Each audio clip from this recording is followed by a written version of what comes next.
जय हिंद। आप सभी का स्वागत है आपके अपने YouTube चैनल बिलोटी टीचिंग सेंटर में। तो आज हम लोग उपस्थित हैं इस सप्ताह के भौतिक विज्ञान के पहले क्लास में। जैसा कि आपको मालूम है कि रसायन विज्ञान का चैप्टर 1 समाप्त हो गया है, तो हम शुरू करेंगे अपने भौतिक विज्ञान के चैप्टर 1 को। चैप्टर 1 में कुछ टॉपिक मैंने पढ़ाया है, लेकिन हम क्या करेंगे अब पार्टिकुलरली नहीं बल्कि अल्टरनेट वन चैप्टर यानी साइंस के तीनों बायोलॉजी, फिजिक्स और केमिस्ट्री को एक एक चैप्टर करके समाप्त करते जाएंगे, ताकि आपको भी सुविधा होगी, मेरे को भी सुविधा रहेगी, और साथ साथ आपका मैथ जो है वो कंटिन्यू चलता रहेगा। उम्मीद है कि अब इस हफ्ते से आपका मैथ जो है वो 3 दिन चलेगा और साइंस 3 दिन। एक एक चैप्टर के बाद आपका सब्जेक्ट साइंस का चेंज होते रहेगा। अभी तक हम लोग पढ़ रहे थे, इसके पहले हम लोगों ने पढ़ा था कि प्रतिबिंब क्या होता है, कौन कौन से प्रतिबिंब होते हैं, वर्चुअल और रियल, इसके बारे में हमने पढ़ा था। आज चलिए हम देखते हैं कि हमारे घरों में समतल दर्पण लगाए रहते हैं, आईना लगाया रहता है, उस पे किस प्रकार प्रतिबिंब बनता है। मैंने एक डायग्राम बनाया है, आप लोगों को डायग्राम दिख रहा होगा। हमने एक वस्तु O को रखा है, M तथा M' एक हमने कांच लिया है, समतल दर्पण लिया है, जिसपे O बिंदु पे हमने क्या किया है, O बिंदु पर M के यानी किनारे O नाम की एक वस्तु को रखा है। यहां से दो किरणें जो है वो क्रॉस कर रही है इस वस्तु से होकर। एक जो है वो आती है OA परावर्तित AC के रूप में हो जाती है, और दूसरी आती है OB जो BD के रूप में परावर्तित हो जाती है।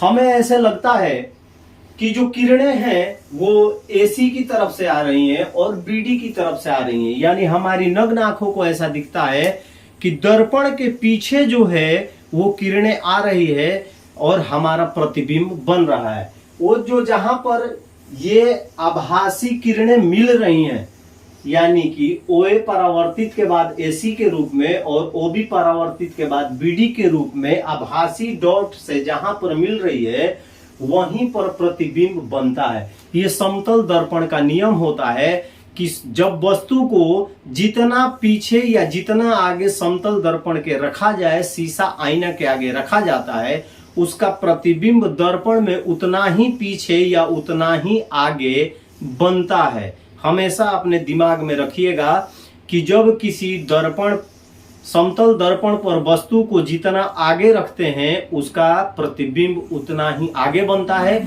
और जितना पीछे रखते हैं उसका प्रतिबिंब उतना ही पीछे रहता है। हमारी आंखों को लगता है कि जो परावर्तित किरणें जा रही हैं वही जो है दर्पण की ओर से आकर प्रतिबिंब बनाती है। ऐसा होता नहीं है, ये सिर्फ हमें आभास होता है। कारण है समतल दर्पण पर हमेशा आभासी प्रतिबिंब बनता है।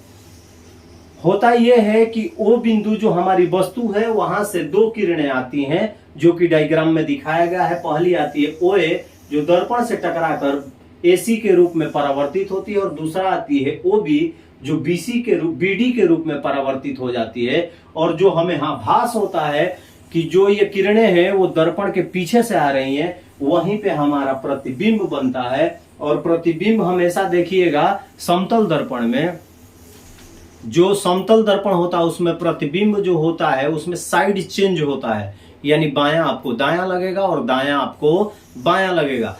यदि ऐसा आपको नहीं लगता है तो एक्सपेरिमेंट कर लीजिएगा अपने घर में। आपके घर में आईना होगा, आईना के सामने खड़े हो जाइएगा और वहां पर देखिएगा कि आपका साइड चेंज बता रहा है कि नहीं। तो इस प्रकार से हमारा समतल दर्पण द्वारा प्रतिबिंब बनता है। ये मेरे को लगता है आपका जो है कंठस्थ हो गया होगा इसका कंसेप्ट। तो इस डायग्राम को बना लीजिए, इसके बाद आपकी थ्योरी आएगी, थ्योरी को भी लिख लीजिएगा।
चलिए बात करेंगे हम इस चैप्टर के दूसरे टॉपिक के बारे में। दूसरा जो हमारा टॉपिक है कि समतल दर्पण द्वारा जो प्रतिबिंब बनता है उनकी विशेषताएं क्या होती हैं, उनकी प्रॉपर्टीज क्या होती है, किस प्रकार हम पहचान सकेंगे कि ये समतल दर्पण का ही प्रतिबिंब है। तो सबसे पहले देखिए, समतल दर्पण में बनने वाले प्रतिबिंब जो होते हैं वो पहला होता है कि प्रतिबिंब दर्पण के पीछे बनता है। पहला क्या होता है, प्रतिबिंब दर्पण के पीछे बनता है।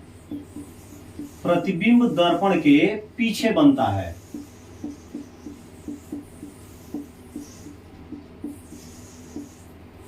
दूसरे की बात करेंगे, प्रतिबिंब जो हमारा होता है वो दर्पण के पीछे बनता है। दूसरा जो होता है, प्रतिबिंब वस्तु की अपेक्षा सीधा होता है। यदि हम तिरछे भी खड़े रहे हैं समतल दर्पण पे तो देखेंगे कि उसका जो प्रतिबिंब का जो स्थान होगा, जो देखने का व्यू होगा, वो पूर्णतः क्या होगा, वो सीधा होगा। पहला दर्पण के पीछे बनता है, दूसरा जो है वो वस्तु की अपेक्षा सीधा बनता है। तीसरा जो होता है, प्रतिबिंब जो होता है वो वस्तु के आकार का होता है। यानी जो आकार का वस्तु समतल दर्पण के सामने या पीछे खड़ा रखेंगे तो उसका प्रतिबिंब उसके आकार का ही बनेगा। भले आगे रहे तो आगे बनेगा, पीछे रहे तो पीछे बनेगा, लेकिन वस्तु के आकार का ही बनेगा। चौथा होता है कि प्रतिबिंब पार्श्विक रूप से उल्टा होता है। मैंने बताया आपको, इसके साइड बस चेंज होते हैं। समतल दर्पण पर बनने वाले प्रतिबिंब का साइड चेंज होता है, पार्श्विक जो होता है वो उल्टा होता है। क्या होता है, पार्श्विक जो होता है वो उल्टा होता है। उसके बाद क्या होता है, अगला जो होता है वो तो प्रतिबिंब आभासी होता है। जो प्रतिबिंब बनता है समतल दर्पण पे वो वर्चुअल होता है, रियल नहीं होता है। सिर्फ हमें आभास होता है कि हम इसे देख पा रहे हैं। जैसे मैं आपको बताया था कि वास्तविक प्रतिबिंब को पर्दे पर उतारा जा सकता है, लेकिन आभासी प्रतिबिंब को पर्दे पे उतारा नहीं जा सकता है। उसी तरह समतल दर्पण पर बनने वाला प्रतिबिंब वर्चुअल होता है, दैट मीन्स आभासी होता है। नंबर 6 है, प्रतिबिंब दर्पण के पीछे उतना ही बनता है जितना वस्तु दर्पण के आगे होती है। यानी जितना हम दर्पण के आगे जाएंगे प्रतिबिंब उतना पीछे, और जितना हम पीछे जाएंगे वो दर्पण के आगे बनता है। यानी हमेशा याद रखिएगा कि समतल दर्पण पर बनने वाले प्रतिबिंब की जो विशेषताएं होती हैं वो इस प्रकार से होती हैं। प्रतिबिंब दर्पण के पीछे ही बनेगा, आगे नहीं बनता है।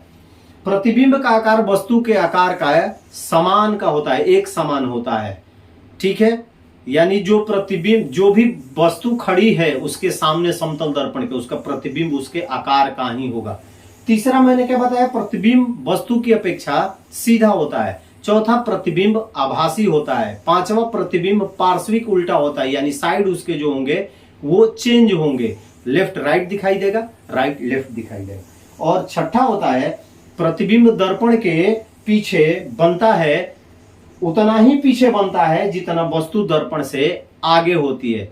तो ये रहा आज का आपका फिजिक्स का क्लास, जिसमें मैंने 2 आपको पॉइंट बताए। पहला कि समतल दर्पण पर प्रतिबिंब कैसा बनता है, और दूसरा समतल दर्पण पर प्रतिबिंब जब बनता है तो उसकी विशेषताएं क्या होती है। उम्मीद है ये दोनों पॉइंट आप लोगों को समझ में आया होगा। तो चलिए कल फिर मिलेंगे फिजिक्स के अगले क्लास में। तब तक के लिए आप सभी को जय हिंद। इसके बाद आपकी थ्योरी आएगी, इसको नोट कर लीजिएगा।